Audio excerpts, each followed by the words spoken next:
the internal evidence of the books also proves that Hazrat Musa alayhi salam didn't write them. I can go into endless discussions. I can draw your attention to numerous things, but I'll just give you two different places. One thing is that in these 5 books, no less than 700 times, you will read the expression, and the Lord said unto Moses, and Moses said unto the Lord, and the Lord said unto Moses, and Moses said unto the Lord. When you start just on the very superficial view of these phrases, you can understand that the Lord didn't write it, nor did Moses write it.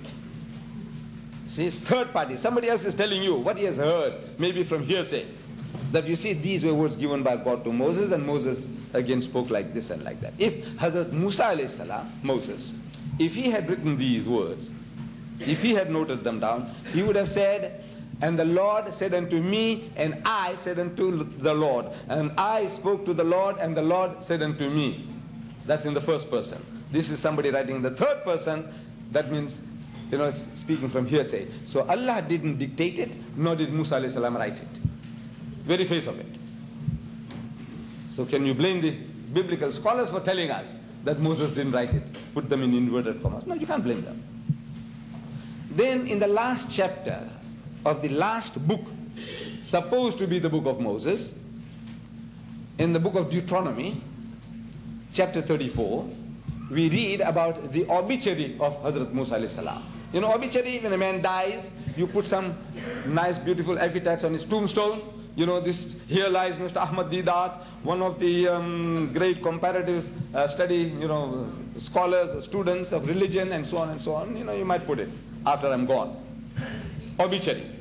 So Hazrat Musa alayhi salam is supposed to have written his own obituary. Listen. It says, and there Moses died in the land of Moab. He died. He's alive, but he died in the land of Moab over against Beth-peor. And no man knoweth of his sepulchre unto this day. No man knows about where his grave is up to today. Is this man walking in flesh and blood? Is he telling you that his grave is somewhere and nobody knows where it is today, up to today? Did he write that? That he died when he's alive? Doesn't he know his language? That this is past tense, he's still alive, and he says, I died. Oh, he could have made a prophecy. Like, if I were to make a prophecy, I says, I'm going to all over the country, I will be visiting Washington, and I will die there in Washington, and Reagan will attend my funeral. Maybe it won't even never happen, anything like that. But can you see now, I can say that now, that I think, well, I had a dream, or somebody tickled me, and I heard some voices to say this is what is going to happen. I can tell you that I will die in Washington, D.C., and Reagan and Mrs. Reagan, they will attend my funeral. But, when I'm still alive, how can I say that I died in Washington, D.C., and Reagan was there? How can I say that? That I died when I'm talking to you now. I'm alive. Hazrat Musa alayhi salam could never have uttered those words, that he died. Then it says, and Moses was. This is simple grammar, simple basic English, And Moses was 120 years old when he died. Musa alayhi salam, he's telling you that I was 120 years old when I died, when he's still alive. And his natural powers had not abated. Physically, he was still fit. I think I'm fit physically. I'm 69. He was twice my age. But he was fit. The wordings convey that if he had another 16-year-old for a wife, he could have done justice to her. His natural powers, physical powers, sexual powers had not abated. He was still strong. Did Musa alayhi salam say that? No. You think he would talk like that? Telling people, he says, I'm still all right. No. These are not his words. And there arose not a prophet since in Israel like unto Moses, whom the Lord knew face to face. Since in Israel. Since when? Did Musa say that? No. Can you see on the very face of it, these books are not the books of Hazrat Musa alayhi salam. And hence, they are not the word of God. Then there are certain other things about these books, 5 books. In these 5 books, there are 5 cases of incest. Actually, I'm sorry, in the first book, leave out the 5, the first one, Genesis, there are 5 cases of incest. And the bulk of the people in the Middle East, when I was asking them, I said, please put up your hands, those who don't know what incest is. And quite a fair proportion put up their hands. I said, look, nothing to be ashamed of. We don't have to, we can't claim that I know every word, even sometimes simple words. They beat me. So I said, please put up your hands. Those of you who do not know the meaning of the word incest, don't be ashamed, just put up your hands. If everybody knows, then I can carry on. If you don't, I will have to explain. Please put up your hands, those who don't know the word incest. If you don't know, all of you know, my sisters, you know what is incest? All of you know? MashaAllah. MashaAllah. This is a stupendous discovery. No, it is a stupendous discovery. Very good. Well, of course, you are Americans, you see. I was talking about the Arabs. All right, for the benefit of those, I could have like Mullah Nasrullah.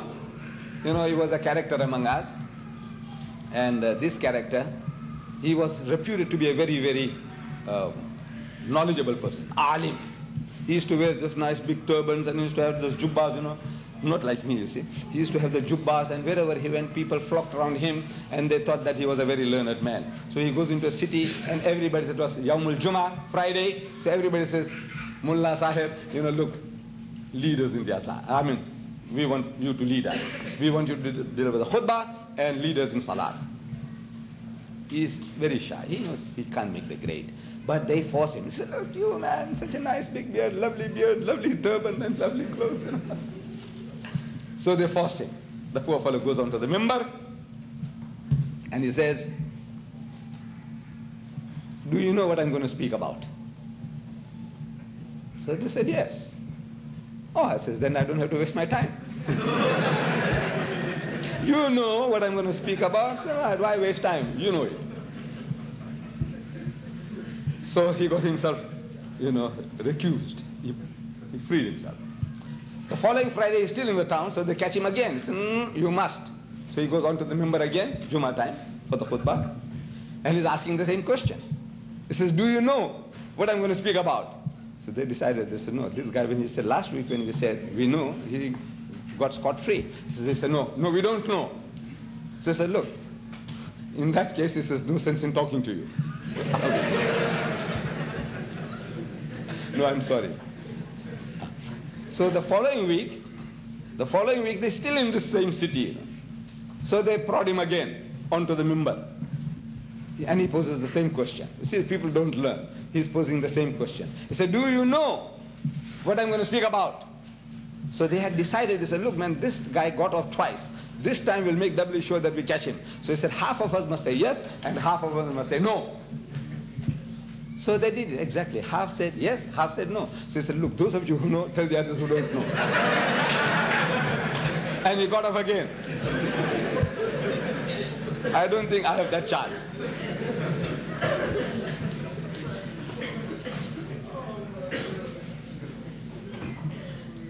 So, incest. It's a small word, but incest, you see, when you go about,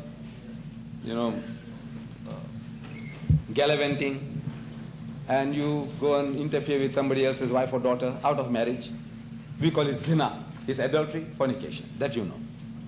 See, out of marriage, have any relationship with a woman is zina, fornication. But if you did the very same thing with your mother, that's incest. If you did it with your daughter, that's incest. If you did it with your sister, is incest. If you did it with your daughter-in-law, is incest. And there are 5 cases of incest in this book of God in inverted commas. Book of God, I say, in inverted commas. I don't say it's the book of God.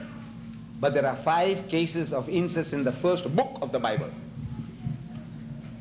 As if it is a textbook on incest. To tell you, what types of incest can you commit? You might not have the imagination. So it tells you, see, you can do it with your daughters, you can do it with your sister, you can do it with your mother, you can do it with your daughter-in-law. 5 different cases of incest. in a book of God. God took the trouble of dictating to Hazrat Musa alayhi salam. So he can write about Lut, a brother in prophethood. Lut alayhi salam. After the destruction of Sodom and Gomorrah, we are told in this first book that he goes and lives in a place, in a cave, in Zoar, with his 2 daughters. And night after night, the daughters make the father drink and seduce him and collect his seed. They collect the father's seed. It's a noble thought they had. You know, our father is old, and there is not another man on earth who can come into us in the manner of men. So he says, come, let us make our father drink wine, and we will light